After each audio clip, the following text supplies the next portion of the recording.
professeur, je suis directeur exécutif de l'IFIC. L'IFIC, c'est un institut de l'AUF.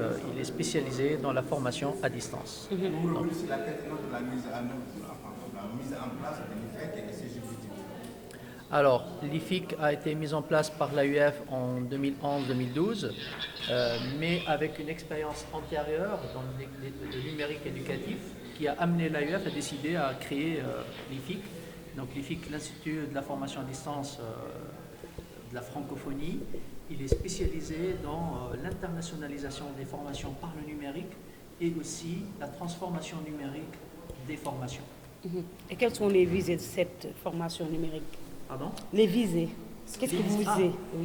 Alors, bien sûr, l'IFIC, comme tout l'AUF, existe parce qu'il y a des établissements membres. Donc, nos clients, nos partenaires pour lesquels on est là, ce sont les établissements membres de l'AUF, ce sont les universités. Donc, on en parle là des formations universitaires, qu'elles soient diplômantes ou qualifiantes. Et là, on s'inscrit dans la logique de l'apprentissage tout au long de la vie également par le numérique. Et comment faire de telle sorte que le numérique soit inclusif pour les personnes qui n'ont pas cette possibilité de se déplacer dans d'autres pays pour suivre des formations de qualité.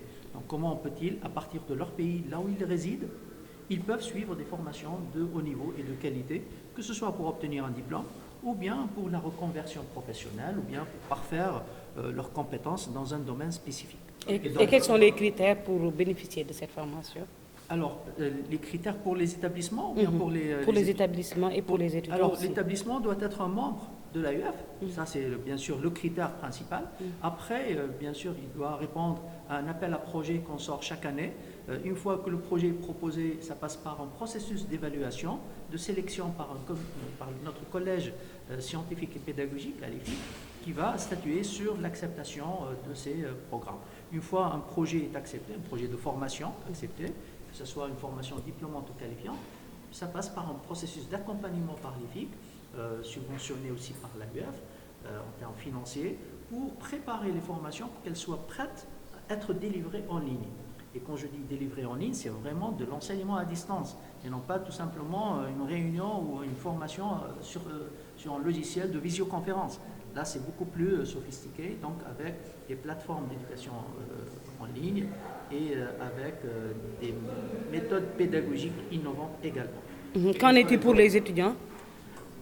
Alors, les étudiants, ce sont les étudiants qui vont candidater.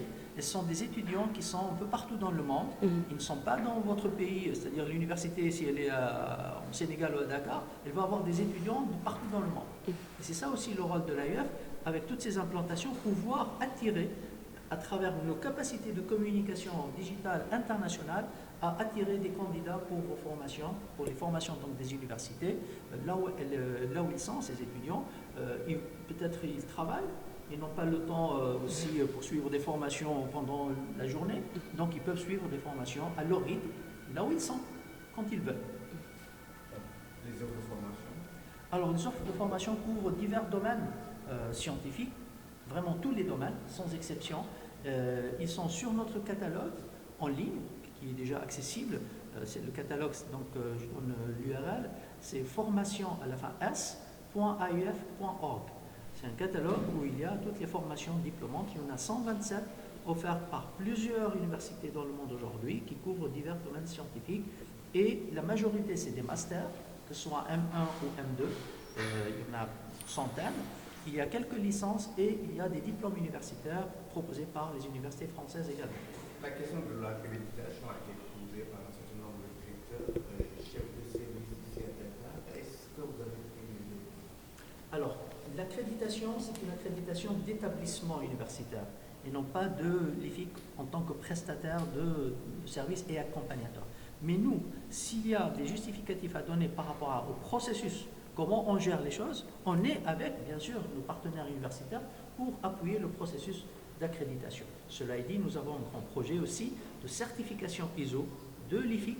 Comme ça, ces processus sont certifiés, ce qui va aider à répondre aux critères d'accréditation internationale ou nationale, ça dépend des cas, des établissements membres. Mais ce sont les établissements membres qui vont devoir poursuivre ce processus d'accréditation pour répondre aux exigences de leur organisme d'accréditation. Peut-on avoir une idée du coût, peut-être de la formation?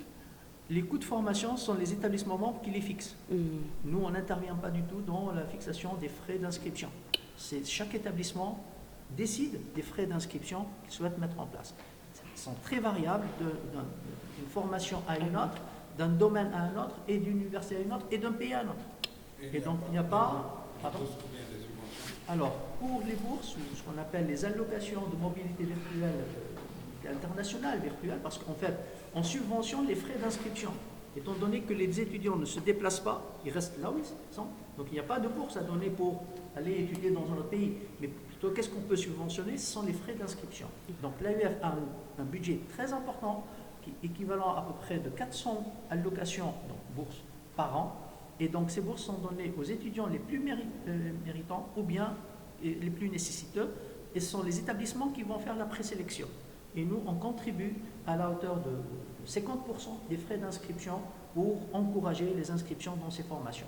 Par ailleurs, l'AUF, avec la direction régionale d'Afrique de l'Ouest et avec l'AUF au niveau central, on a eu, il y a 2 ans exactement, il y a 1 année et demie, ici même, on a eu une réunion avec l'UNHCR et comme ça pour inclure aussi dans ces formations et dans ce dispositif les étudiants réfugiés dans 3 États, et c'est l'AUF qui prend en charge totalement leurs frais d'inscription.